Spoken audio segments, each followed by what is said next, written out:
Competition रखे, जिसकी वजह से स्टूडेंट्स के अंदर अफेयर्स भी आए और वो अपडेट भी हुए और उनके अंदर का टैलेंट भी उभर के आया।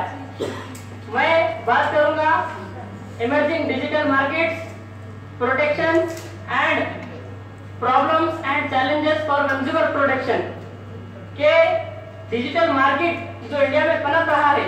डिजिटल मार्केट से मुराद इस 21st सेंचुरी में जो हम जी रहे हैं, ये इंफॉर्मेशन टेक्नोलॉजी का दौर है। इस दौर में पूरी की पूरी दुनिया एक ग्लोबलाइजेशन से बदलकर एक ग्लोबल विलेज बन चुकी है। इस ग्लोबल विलेज की एक कड़ी डिजिटल मार्केट है। डिजिटल मार्केट से मुराद इंटरनेट के जरिए की जाने वाली शॉपिंग, खरीदो फरोख्त है। आइए देखेंगे कि इंडिया के अंदर कौन से डिजिटल मार्केट से जो पनप रहे हैं। फॉर एग्जांपल अमेजॉन है, फ्लिपकार्ट है, शॉपक्लूज है, ये ऐसे डिजिटल मार्केट है जो इंडिया के अंदर पनप रहे हैं। मैं आपको बताना चाहता हूं कि डिजिटल मार्केट का जो कॉन्सेप्ट है वो स्वीडन जो कंट्री है, स्वीडन कंट्री में डिजिटल मार्केटिंग है। उसी के जरिए से इंडिया में भी जो है इस सिस्टम को राइज करने का, इस सिस्टम को कंडक्ट करने का हमारी गवर्नमेंट ने सोचा है। लेकिन वहीं पे दूसरी तरफ अफसोस की बात यह है कि स्वीडन की गवर्नमेंट ने और स्वीडन का जो पब्लिक है, वहाँ का जो लिटरेसी रेशियो है और इंडिया का जो लिटरेसी रेशियो है, इसमें जमीन और आसमान का फर्क है।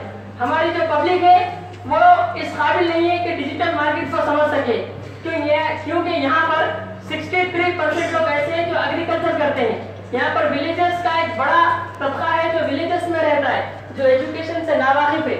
आइए हम देखेंगे कि डिजिटल मार्केट के फायदे क्या है और इसके नुकसान क्या है। अगर इसके बेनिफिट्स हम देखें तो सबसे पहले कंज्यूमर्स में और जो सेल्स पर्सन रहते, एक बड़ा चेन होता है कि एक प्रोड्यूसर होता है, उसके जरिए से आइटम्स प्रोड्यूस होते हैं, आइटम्स मार्केट में आते हैं, एक लंबा प्रोसेस होता है। लेकिन अगर हम ऑनलाइन शॉपिंग करेंगे, अगर हम डिजिटल मार्केट से अगर हम शॉपिंग करेंगे तो एक छोटा प्रोसेस होता है जिसके जरिए से एक कस्टमर डायरेक्ट प्रोड्यूसर से कनेक्ट होता है और वो ऑनलाइन के जरिए, इंटरनेट के जरिए जो है अपनी चीज मंगा लेता है।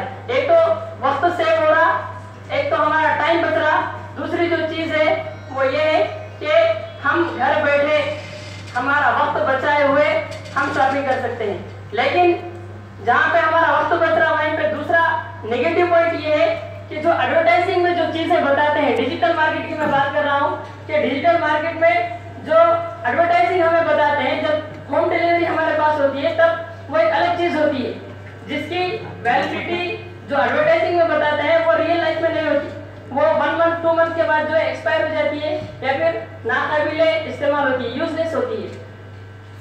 और इसका जो सबसे बड़ा ड्रॉबैक है डिजिटल मार्केट का, हाल ही में प्रेजेंट सिनेरियो में 30 लाख डेबिट कार्ड यहाँ से चोरी किए गए और कार्ड क्लोनिंग के जरिए, जिसे वर्ड कॉपी करना कहते हैं, हैकिंग के जरिए कार्ड क्लोनिंग की गए और करोड़ों रुपयों का यहाँ पे जो है चोरी किया गया। तो ये एक बड़ा ड्रॉबैक है डिजिटल मार्केट की इस्तेलाह जब हम इस्तेमाल कर रहे हैं। इसका एक बड़ा ये है हैकिंग के जरिए, कार्ड क्लोनिंग के जरिए हमारा जो है इकोनॉमिक कंडीशन जो है एकदम गिर जाता है। मैं आपको बताता हूँ कि अगर कोई सुपर पावर कंट्री कहलाती है, अगर कोई मुल्क तरक्की याफ्ता डेवलप्ड कंट्री कहलाती है, Japan technologies master of technology है, लेकिन हम उसे सुपर पावर नहीं कहते। सुपर पावर की जो निशानी है वो उस कंट्री का इकोनॉमिक कंडीशन है। जिस कंट्री का इकोनॉमिक कंडीशन जितना ज्यादा बेहतर होगा वो मुल्क उतना ज्यादा डेवलप्ड होगा।